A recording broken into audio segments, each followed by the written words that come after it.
Have you ever wondered how human sexuality has evolved over the centuries and how societal norms have shaped our perceptions?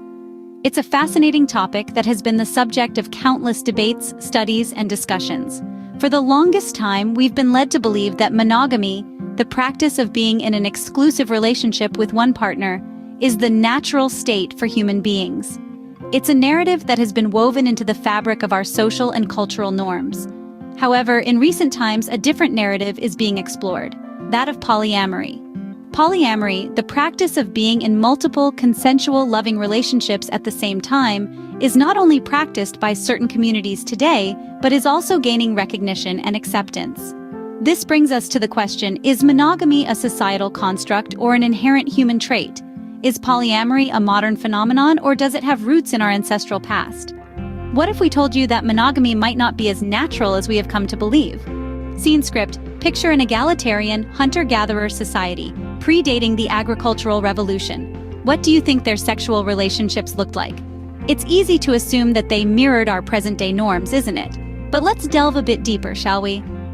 The prevalent narrative paints monogamy as a universal human norm. However, there are compelling arguments suggesting that polyamory might have been more common in hunter-gatherer societies. Anthropologists have observed that in these societies, resources were shared among the group, and cooperation was key to survival.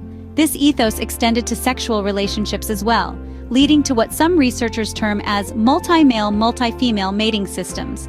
Such relationships offered several advantages. Greater genetic diversity, for one, could have improved the group's resistance to disease.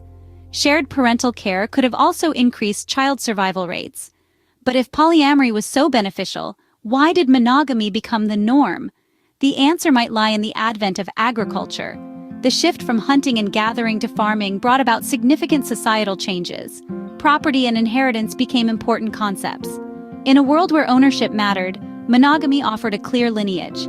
It ensured that a man's property would pass on to his biological offspring. However, this doesn't mean that monogamy was the only sexual norm. Many societies practiced and still practice polygamy, where one man has multiple wives.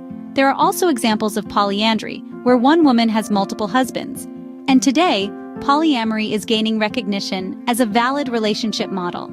People in polyamorous relationships maintain multiple romantic and sexual relationships with the knowledge and consent of all involved. It's worth noting that these practices aren't a regression to our hunter-gatherer past. Rather, they represent a recognition of the diversity of human sexuality and relationship structures. Remember, there's no one-size-fits-all when it comes to human relationships. Our ancestors adapted their sexual behavior to their environment and circumstances, and we continue to do so today. So, could it be that polyamory was once the norm, rather than the exception? Let's take a moment to revisit what we've discussed. We've embarked on a fascinating journey, exploring the rich tapestry of human sexuality, particularly focusing on the societal norms in our distant past.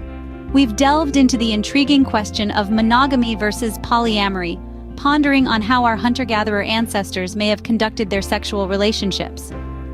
We've considered the evidence suggesting that widespread promiscuity might have been the norm in these egalitarian societies, challenging the standard narrative of monogamy. We've seen how multi-male, multi-female sexual relationships could have been more commonplace, bringing a fresh perspective on the history of our sexuality. We've also touched on the possible influence of the agricultural revolution on our sexual practices, contemplating how the shift from nomadic to settled lifestyles could have reshaped our societal norms. All these insights lead us to question our present-day practices and societal norms. As we continue to question and explore, perhaps we might uncover that polyamory is something that comes naturally to humankind.